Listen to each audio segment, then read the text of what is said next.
Este podcast se presenta por cortesía de Movistar Empresas, el aliado que está transformando negocios en Argentina, Chile, Colombia, Ecuador, Perú, Uruguay, México y Venezuela, brindando soluciones digitales que se ajustan a cada necesidad y potenciando sus operaciones con servicios en cloud, IoT, seguridad, conectividad, Big Data y Advertising.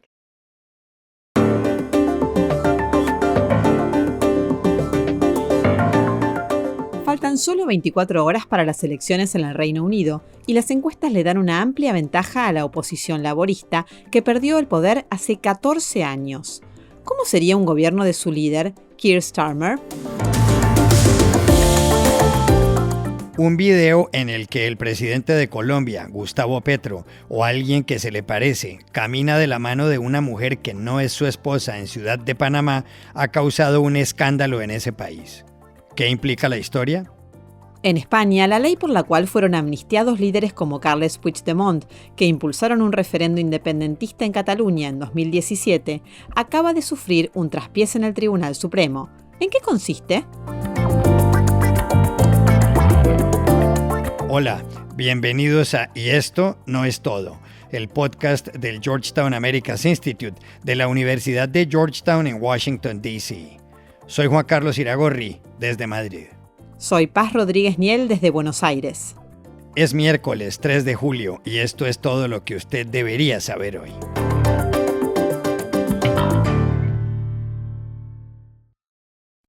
Mañana se decide el destino político del Reino Unido. Los electores en ese país de 67 millones de habitantes deben acudir a las urnas para escoger a los 650 miembros de la Cámara de los Comunes, que escogen a su vez al primer ministro. Las encuestas indican que habrá un cambio de ciclo notable. Según ellas, los Tories, es decir, los conservadores, que gobiernan desde hace 14 años y que están encabezados por el actual primer ministro Rishi Sunak, recibirán solo el 20% de los votos. En cambio, la oposición laborista, dirigida por Keir Starmer, obtendrá el doble, el 40%. Y el ambiente está tenso. Por ejemplo, en las últimas horas, Starmer dijo que si llega a ser primer ministro, quisiera estar con su familia los viernes a partir de las 6 de la tarde. Su esposa es judía. Pero Rishi Sunak lo criticó. Jamás he terminado a las 6. Y Starmer respondió que su familia es importante para él y que los Tories no proponen nada, que son negativos y que todo esto demuestra que son víctimas de la desesperación, una desesperación que roza con la histeria. Because they are not saying, look, if you vote Tory and vote Conservative on Thursday, these things will happen. They're just in this negative, desperate loop. And it is really desperate. My family is really important to me, as they will be to every single person watching this. And I just think it's increasing desperation, bordering on hysterical now. En los comicios de mañana hay otros dos grupos a los que hay que prestarles atención.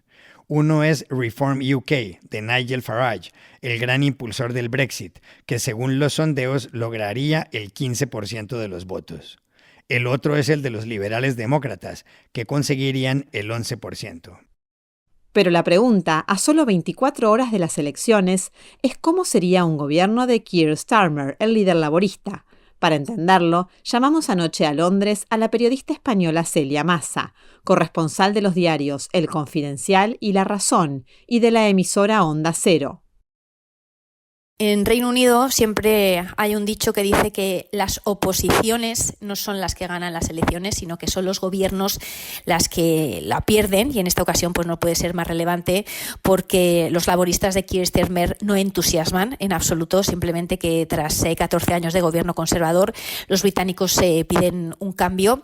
De ahí que Starmer haya sido pues muy prudente en esta campaña electoral, no ha querido dar ningún tipo de paso en falso y tampoco ha querido mostrar mucho sus cartas, pero bueno, es obvio que ha transformado por completo al Partido Laborista. Nada tiene que ver con ese antisemitismo, anticapitalismo, esa fascinación por los regímenes antiliberales que caracterizaban a su predecesor, el radical Jeremy Corbyn. Ha conseguido recuperar la confianza de la City. Esto es muy importante para el Partido Laborista porque la economía siempre ha sido uno de los grandes fuertes para los conservadores. trabajadores. Con respecto a inmigración, ha prometido que si llega a Downing Street lo primero que va a hacer va a ser cancelar ese polémico programa Ruanda, aprobado por los conservadores para mandar hasta África a los solicitantes de asilo llegados por rutas irregulares. En materia de política exterior, está claro que bueno, pues se va a querer estrechar las relaciones con Bruselas tras los turbulentos años del Brexit, pero líneas rojas de no intentar que el Reino Unido vuelva a ser miembro del club, tampoco del mercado único ni de la unión aduanera, pero sí que quiere conseguir, por ejemplo, un pacto de seguridad y defensa con la Unión Europea, y en este sentido pues no le facilita para nada ahora toda la inestabilidad que se está viviendo en Francia, porque el eje británico francés a nivel de defensa pues siempre ha sido muy importante. Con Ucrania no vamos a ver ningún tipo de cambios, se va a seguir con ese apoyo incondicional a Ucrania ante la invasión rusa. Con respecto a la situación de Oriente Medio, lo tiene complicado. Bueno, ellos apuestan por la solución de dos estados, pero tienen que tener cautela con sus palabras, porque el voto musulmán es muy importante para los laboristas. Y con respecto a China, pues va a seguir también un poco la línea del gobierno conservador, con una relación de cooperación en unas áreas, de competencia en otra, pero siempre, ante todo, pues protegiendo la seguridad nacional del Reino Unido.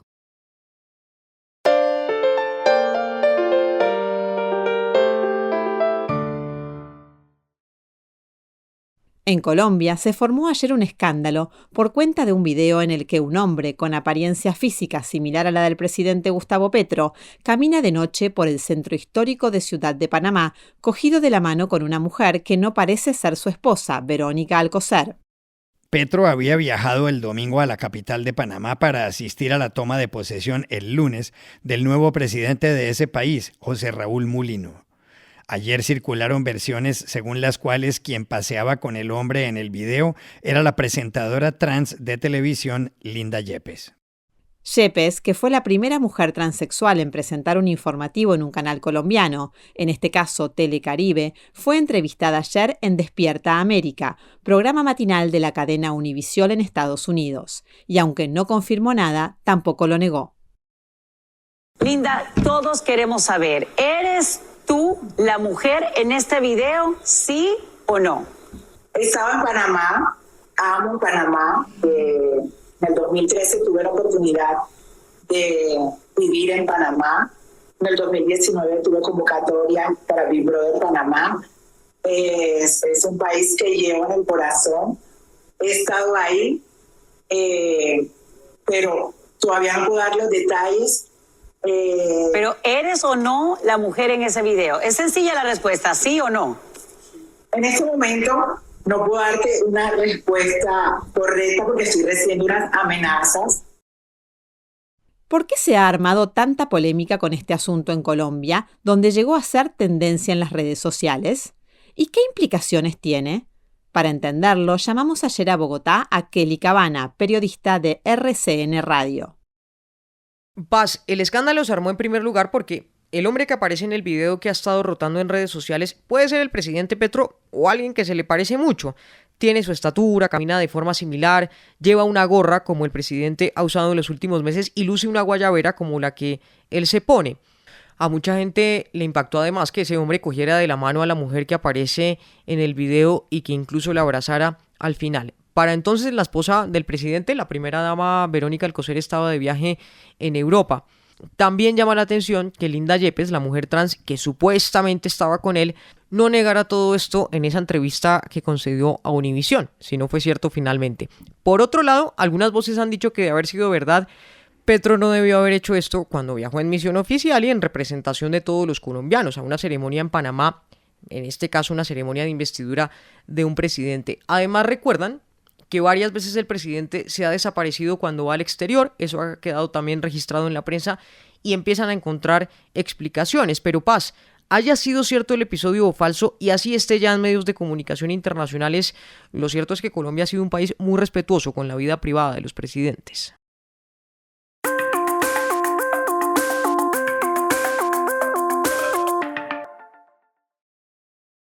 Este podcast se presenta por cortesía de Bancolombia y de su proyecto Orígenes. Esta iniciativa resalta la labor de hombres y mujeres que inspiran y que a través de la inclusión y la sostenibilidad han llevado bienestar y progreso a sus comunidades en el campo colombiano. En el banco hemos cumplido 148 años sincronizando nuestro latir con el corazón de un país que progresa de la mano de su gente, a la que acompañamos desde los orígenes. Bancolombia. El pasado 30 de mayo, el Congreso de los Diputados en España aprobó una polémica ley por la cual fueron amnistiados quienes llevaron adelante el referendo independentista en Cataluña el 2 de octubre de 2017. Ese referendo fue considerado inconstitucional.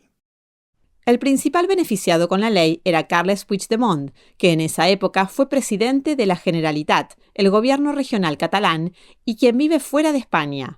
La ley de amnistía fue promovida a finales del año pasado por el presidente del gobierno español, el socialista Pedro Sánchez.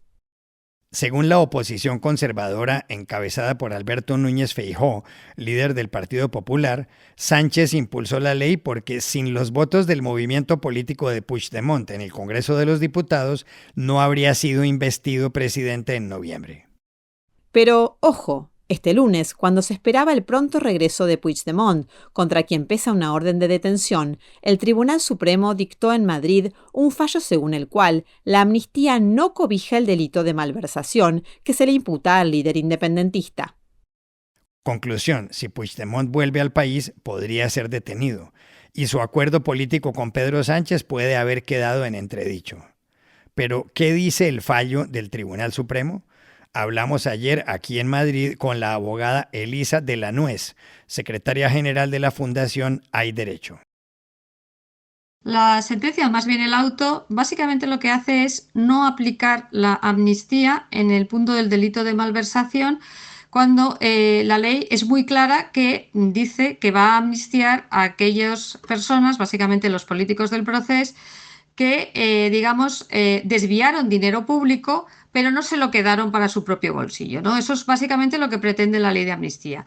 Y el Tribunal Supremo lo que hace es decir que incluso en ese caso, en que la ley de amnistía dice que quiere, no penar a estos políticos, incluso en ese caso considera que sí se produce ese enriquecimiento personal. Claro, para llegar a esta conclusión, que es un poco alambicada, hace una serie de consideraciones que no son fáciles de seguir, diciendo que en realidad, aunque no se han llevado el dinero para su bolsillo, porque lo que se produjo es que el dinero se desvió para fines distintos de los legales, pues básicamente para el referéndum, para, toda la publicidad en el extranjero, pero el Tribunal Supremo hace una interpretación que, como digo, es un poco alambicada, que dice que en esos casos también considera que hay un enriquecimiento personal, porque en definitiva se ha producido un ahorro, porque al final esta gente no tuvo que pagar, esas convocatorias, esa publicidad. Esta sentencia está siendo criticada aquí en España porque realmente es una interpretación, como digo, muy alambicada, que es contraria a la propia jurisprudencia anterior del Tribunal Supremo, y sobre todo porque el Tribunal Supremo directamente no aplica la ley de amnistía, con todas las consecuencias que esto tiene, en vez de, que es lo que pensamos la mayoría de los juristas que hemos examinado esta resolución, en vez de plantear al Tribunal Constitucional sus dudas sobre si esta ley es o no constitucional, o incluso planteárselas al Tribunal de Justicia de la Unión Europea. Es decir, parece que aquí el Tribunal Supremo, de alguna forma, lo que decide es no aplicar una ley que no le gusta. Y estas son otras cosas que usted también debería saber hoy. El huracán Beryl se desplazaba anoche por el Mar Caribe rumbo a Jamaica. Kingston, capital del país y situada en el sureste de la isla, se preparaba para su arribo. Ya de categoría 4, el lunes estuvo en 5, venía de causar 4 muertes en otras islas, y sus características seguían preocupando. Por ejemplo, ha sido el huracán de categoría 5 que se ha producido con mayor prontitud en un año calendario, de acuerdo con la California State University. Y además, es el segundo huracán en toda la historia que se consolida de tal modo en el mes de julio. Noticias ayer en Estados Unidos. La fecha para dictar sentencia contra Donald Trump por los pagos de silencio a la exactriz porno Stormy Daniels pasó del 11 de julio al 18 de septiembre. El juez quiere analizar el fallo del lunes de la Corte Suprema sobre la inmunidad del expresidente. Lloyd Doggett, de Texas, se convirtió en el primer representante demócrata a la Cámara en pedirle al presidente Joe Biden que renuncie a la candidatura. Y la prensa insiste en que el nombre que suena con más fuerza como eventual sustituto de Biden como candidato a las elecciones del 5 de noviembre es el de Gavin Newsom, gobernador de California. Hoy se reanudan las conversaciones entre los gobiernos de Estados Unidos y Venezuela, según anunció el lunes el presidente venezolano Nicolás Maduro. Según el mandatario, Washington llevaba 2 meses insistiendo en el reinicio del diálogo. En Barbados, donde ambos países firmaron unos acuerdos en octubre, Maduro se comprometió a convocar a elecciones presidenciales libres y democráticas en este segundo semestre de 2024. Los comicios serán el 28 de julio, pero aún no está claro si ese día podrá competir el candidato opositor Edmundo González Urrutia, que sustituyó a la inhabilitada María Corina Machado. Y aquí termina el episodio de hoy de Y esto no es todo, donde siempre habrá más. En la producción estuvo John F. Burnett. Y pueden suscribirse a este podcast en nuestro sitio web, yestonoestodo.georgetown.edu, seguirnos en nuestras cuentas de X y de Instagram, @yestonoestodo, y buscarnos en nuestro canal de YouTube. Chao, hasta la próxima.